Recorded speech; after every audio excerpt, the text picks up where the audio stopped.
இந்தியால ஈவிஎம்க்கு எதிராக மிகப்பெரிய மக்கள் புரட்சி நடந்துட்டு இருக்கு. எந்த மீடியாலயுமே செய்தி வரது கிடையாது. முக்கியமா தமிழ்நாட்டு மீடியாக்கள் அந்த போராட்டத்தை முழுசா மறைச்சிட்டு இருக்காங்க. ஆனா மிகப்பெரிய அளவுல அங்க மக்கள் கொந்தளிச்சு போராடிட்டு இருக்காங்க.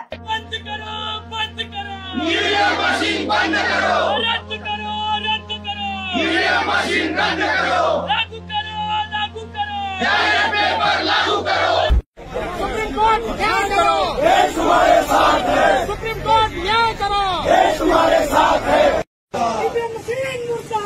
मुर्दाबाद मुर्दाबाद मुर्दाबाद। अरे फोड़ेंगे भाई फोड़ेंगे, फोड़ेंगे भाई फोड़ेंगे। अरे ईवीएम में झोल है, ईवीएम हटाओ, ईवीएम हटाओ।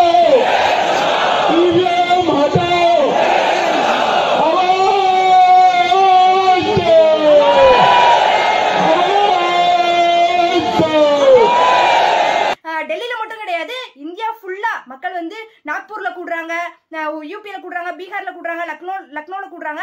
இது மாதிரி இந்தியா ஃபுல்லா மக்கள் கூடி ஈவிஎம்க்கு எதிராக மிகப்பெரிய போராட்டத்தை நடத்திட்டு இருக்காங்க. மக்கள் அந்த போராட்ட காலத்துல கொடுத்த பேட்டிகள், இன்டர்வியூஸ் அதை தொகுத்துருக்கோம் இந்த வீடியோல. இதை பார்த்தோம் அப்படின்னா வட இந்தியா இன்னைக்கு எந்த நிலைமையில இருக்கு, மாணவர்கள், இளைஞர்கள், விவசாயிகள், தொழிலாளர்கள், பெண்கள் எல்லாருமே மோடிக்கு எதிராக எந்த அளவுக்கு கோவத்துல இருக்காங்க, ईवीएम மிஷின் மேல எந்த அளவுக்கு கோவத்துல இருக்காங்க அப்படிங்கறத முழுசா நம்ம இந்த வீடியோ பார்த்தாலும் புரிஞ்சுக்கலாம். ईवीएम से फ्री, फेयर एंड ट्रांसपेरेंट चुनाव नहीं हो सकता। मशीन तोड़ूंगा, गारंटी के साथ तोड़ूंगा, नाम याद रखने का। सब एक एक मशीन तोड़ेंगे ना, लाखों मशीन टूट जाएगा। कि ईवीएम को हम लोग जो है बदलवा कर रहेंगे। अगर सरकार इस पर नहीं मानती है तो ईवीएम को हम तोड़ने का काम करेंगे 2024। अगर बीजेपी ऐसे काम कर रही है तो 3 राज्यों में जीती कैसे फिर? ईवीएम का घोटाला है, ईवीएम का घोटाला। ईवीएम का तो सबसे बड़ा मुद्दा है। ये हैक करता है, चोरी करता है, सब कुछ करता है।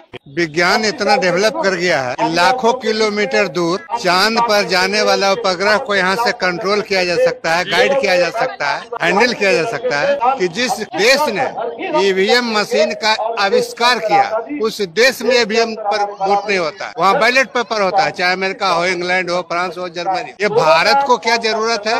मगर हम कहना चाहते हैं आने वाले समय में सारी ईवीएम हम फोड़ेंगे। ईवीएम तोड़ोगे? तोड़ोगे। क्यों? 2024 में सारी ईवीएम हम तोड़ने वाले लोग हैं। इससे तो देश का नुकसान क्यों होगा? हमारा वोटिंग है, हमारा वोटिंग जो है वो हमको दिख नहीं रहा है। जब हम डालेंगे तो किसको जा रहा है हमको पता नहीं है। इसमें दिखाई देता ना। अरे वो भी उसमें ब्लैक कलर का जो पर्ची लगाए, कांच लगाए ना, 1% लगाया। बात सुनो, जो कांच लगाया काला वाला, लाइट दिखता है, सिंबल दिखता है, अंदर जाने के बाद बदल जाता है। ये भी वीपैट में घोटाला है, धोखा हो रहा है, धोखा हो रहा है, जनता के साथ धोखा हो रहा है। आज के समय में ये जो प्रोटेस्ट चल रहा है, ये प्रोटेस्ट में आज के समय में कोई दिखता है गोदी मीडिया का? बहुत बड़ी भीड़ आई है ईवीएम के खिलाफ बहुत भीड़ है। लेकिन दूसरा मुद्दा ये है, कोई गोदी मीडिया दिखा नहीं रहा। क्यों नहीं दिखा रहा? वो इसीलिए नहीं दिखा रहा, वो उसका रखेल है। अंबानी के 24 चैनल है, अडानी के 24 चैनल है, सुभाष चंद्रा के सब चैनल है। वो जो मीडिया है वो मीडिया उसकी रखेल है, इसलिए वो मीडिया को हम सभी लोग साथी गोदी मीडिया कहते हैं। हमें ईवीएम पे भरोसा नहीं है, देश की जनता को भरोसा नहीं, भारतवासियों को भरोसा नहीं, इसलिए ईवीएम हटाओ, देश बचाओ। ईवीएम हटाओ तो समझ में आता है लोकतंत्र कैसे खतरे में होगा। लोकतंत्र खतरे में, बिल्कुल लोकतंत्र को लंगड़ा कर दिया है, हमारे संविधान को लंगड़ा कर दिया है। जेल में डाल दिए जाएंगे आप। आपकी जेलों से नहीं डरते हैं, आपकी जेलों से डर लगता होता ना तो यहाँ पर आकर खड़े ना होते, धरना न दे रहे। जो प्राइम मिनिस्टर नौकर है वो चोर हो गए, जो चीफ मिनिस्टर नौकर है वो जनता के वो चोर हो गए, जो इलेक्शन कमीशन के जो नौकर है वो चोर हो गए। 2024 का चुनाव ईवीएम से नहीं होगा। 2024 का चुनाव केवल और केवल बैलेट पेपर से होगा, ये लिख लीजिए। जनता का जुड़ाव आपके साथ होगा। 100% जुड़ाव है नहीं।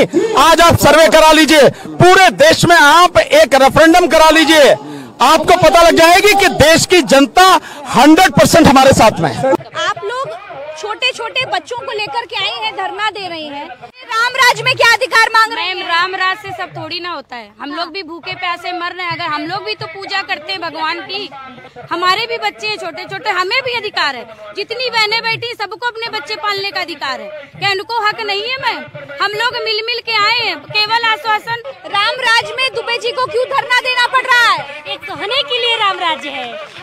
की सरकार है। नहीं, राम मंदिर नहीं चाहिए, हमें रोजगार चाहिए। हम भूखे हैं, हमें भूख की पेट बुझानी है, भूख की आग, हमें पेट की आग बुझानी है, हमें मंदिर नहीं चाहिए। हम बात करना चाहेंगे कि वो लोग जो बूथ के लेवल पर कार्यकर्ता होते हैं, अलग अलग हमारे बहुत सारे साथी हैं जो वहाँ पे ब्लॉक लेवल पे, बूथ लेवल पे काम करते हैं, और वहाँ पे जितने वोट पड़ते हैं बाद में पता चलता है कि उसमें गड़बड़ है। जब फाइनल काउंट, जितनी बार चुनाव आता है मंदिर और मस्जिद के बीच बारे में बात होती है, जितनी बार चुनाव आता है हिंदू मुस्लिम में पोलराइजेशन किया जाता है। हम लोग चाहते हैं इस बार हमसे जो भी वोट मांगने के लिए पॉलिटिकल पार्टी आए, उसका आंकलन इस बेसिस पे हो कि वो स्टूडेंट्स और युवा के लिए क्या करने वाले हैं, एम्प्लॉयमेंट के लिए क्या करने वाले हैं, शिक्षा के लिए क्या करने वाले हैं। बहुत सारे स्टूडेंट्स जो अब यूनिवर्सिटीज में आए हैं वो फर्स्ट टाइम वोटर्स हैं, और फर्स्ट टाइम वोटर्स होने के नाते हमारे लिए ईवीएम बहुत इंपॉर्टेंट मुद्दा है। कोई नहीं दे रही है जनता, कोई नहीं दे रही है, ईवीएम दे रही है। इनके एमपी बोलते हैं, इनके सांसद बोलते हैं बटन कोई भी दबाओ वोट तो बीजेपी को ही पड़ेगा। इसका मतलब एक जनता नहीं पसंद करती है अटल बिहारी, ईवीएम को जनता पसंद नहीं करती है। हाँ, ईवीएम को नहीं, ईवीएम से चोर क्रिमिनल डाकू बैठ गए हैं। हम आप लोगों से भैया हाथ जोड़ के कह रहे हैं, हाथ जोड़ के आपसे निवेदन कर रहे हैं कि अपने बच्चों का भविष्य बचाना है तो बाइकआउट ईवीएम कीजिएगा। अगर अपनी बहन बेटियों की इज्जत बचाना है तो बाइकआउट ईवीएम कीजिएगा।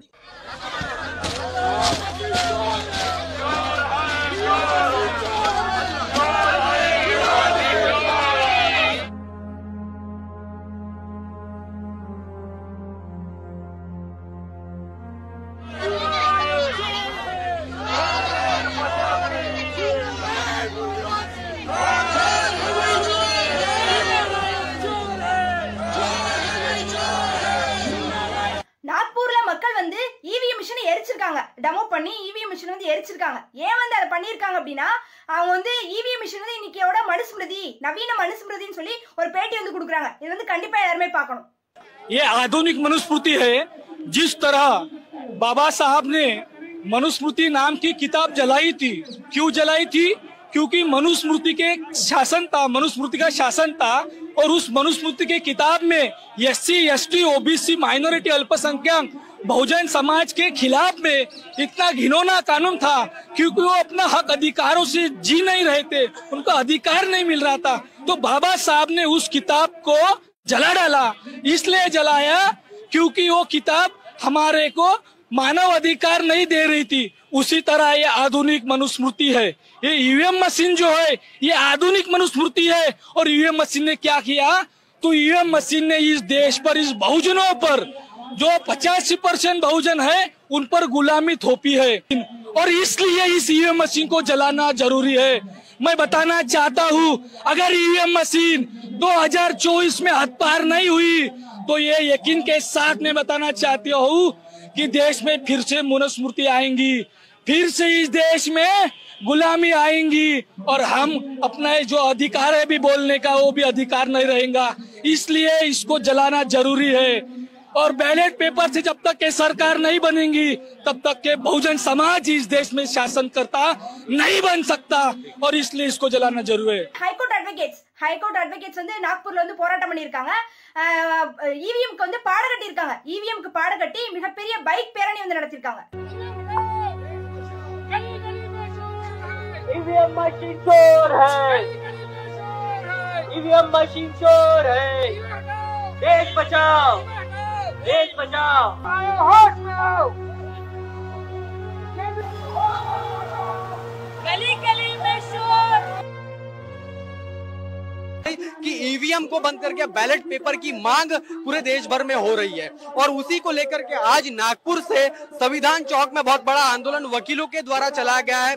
जिस मोदी सरकार को झूठ बोलकर जनता को धोखे में रखकर और बोल रहे हैं कि आर्थिक विकास हो गया है, अगर हम ईवीएम के खिलाफ आंदोलन नहीं करेंगे तो हमारे भारत की जो लोकतंत्र है इनको justice, social, economical and political नहीं मिल पाएगा।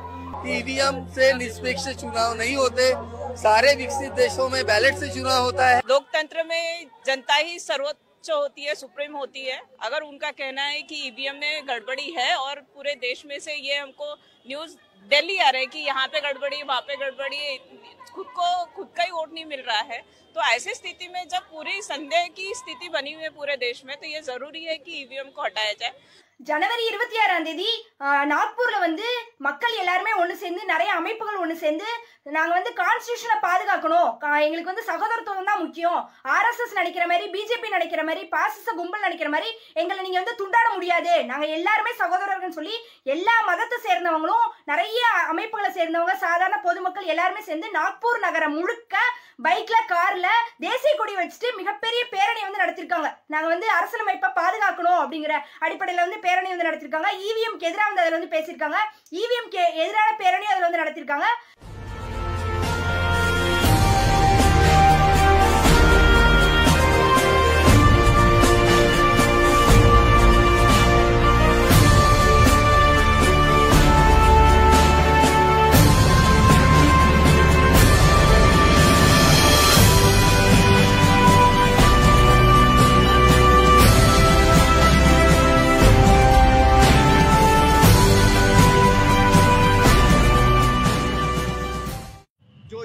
ईवीएम है, इसके प्रति जो मतदाता है उनको चाहिए था कि ट्रांसपेरेंसी चाहिए थी, और ईवीएम में जो ट्रांसपेरेंसी नहीं दिख रही है।